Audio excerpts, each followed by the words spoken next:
En 2019, un de mes clients potentiels, un homme de 74 ans, qui était rendu à sa quatrième entreprise, est venu nous voir pour un projet assez novateur. En 2 rencontres, j'ai malheureusement impacté beaucoup son modèle d'affaires au point tel où il a fermé son entreprise parce que je lui ai fait comprendre qu'il y avait des risques que son équipe n'avait pas pu lui présenter. Il dit: «J'aimerais ça qu'on aille dîner». Fait que là, il m'a remercié d'avoir pareil, fait exploser son projet essentiellement. Puis il me dit: «Carl», il dit: «Des gens qui maîtrisent à la fois le volet business puis le volet technique comme toi, j'en ai rarement vu. Tu devrais vraiment arrêter de vendre les autres puis vendre ton talent».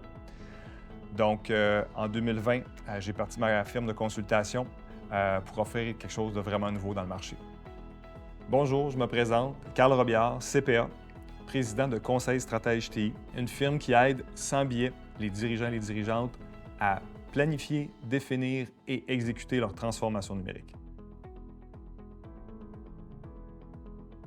J'ai eu la chance de poursuivre mes études avec une maîtrise en contrôle de gestion.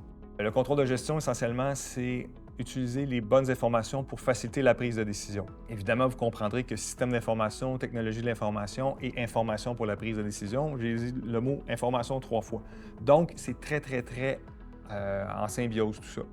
Par contre, le volet technique, la programmation, la sécurité, l'infrastructure, c'est des domaines que je ne maîtrisais pas au début de ma carrière. À force de discuter et de travailler avec ces gens-là, qui avaient des enjeux, qui avaient des besoins en information même pour être capable de bien faire leur travail, ça m'a permis de découvrir tout un pan des systèmes d'information excessivement importants. Pour m'en sortir, ou en fait pour me faire comprendre, j'ai utilisé beaucoup les analogies avec les gens techniques pour m'assurer que je comprenais bien. Et une fois que j'étais bien compris, bien là, j'étais capable d'utiliser ces mêmes analogies-là pour les gens des affaires. Donc, je suis devenu une espèce de vulgarisateur ou un traducteur. Mon objectif aujourd'hui, c'est vraiment de traduire puis d'unifier ces deux mondes-là pour, oui, les dirigeants, mais aussi les équipes, les utilisateurs et ainsi de suite, mais surtout aussi les équipes qui vont livrer les services pour qu'il y ait vraiment une compréhension commune.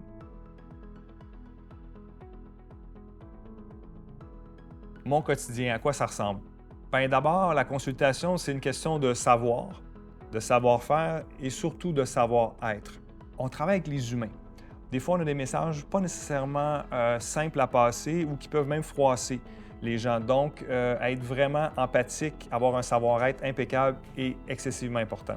La gestion des attentes aussi. Qu'est-ce qui va être livré? C'est quoi la valeur ajoutée après le mandat? Donc, la gestion des attentes est excessivement importante pour ce que j'appelle, moi, d'identifier la piste d'atterrissage. C'est où la destination qu'on veut arriver. Ça, c'est vraiment quelque chose d'essentiel. Bon, par la suite, j'ai fait un long détour, mais c'est pour vous expliquer un petit peu mon quotidien.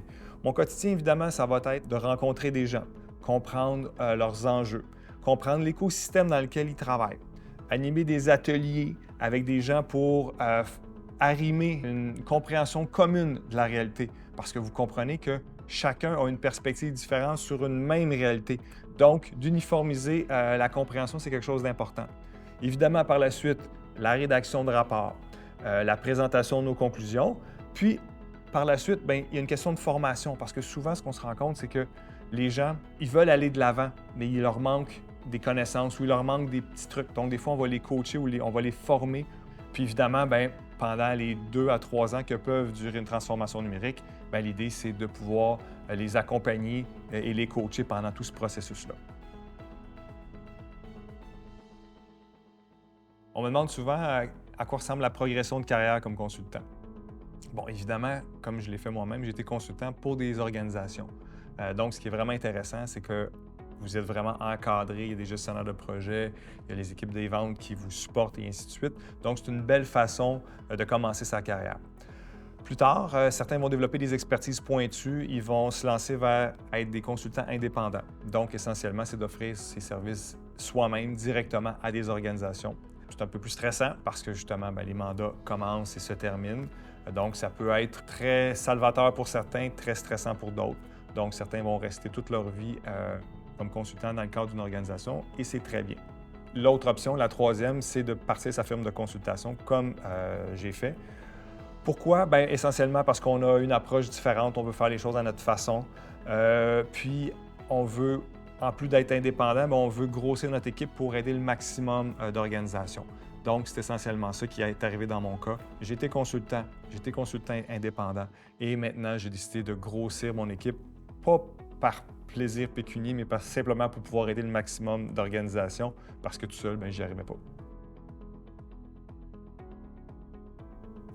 Grâce à un projet d'implantation de système comptable au début de ma carrière qui m'a donné le goût de la consultation. Grâce à la rencontre d'une personne d'expérience qui m'a fait comprendre que de mélanger le volet affaires et le volet technique était une valeur ajoutée supplémentaire. Je suis retourné du côté de la consultation et j'ai même fondé ma firme afin d'aider le maximum d'organisations à briser le statu quo et de s'assurer d'être capable d'avoir une transformation bien pensée et surtout bien exécutée.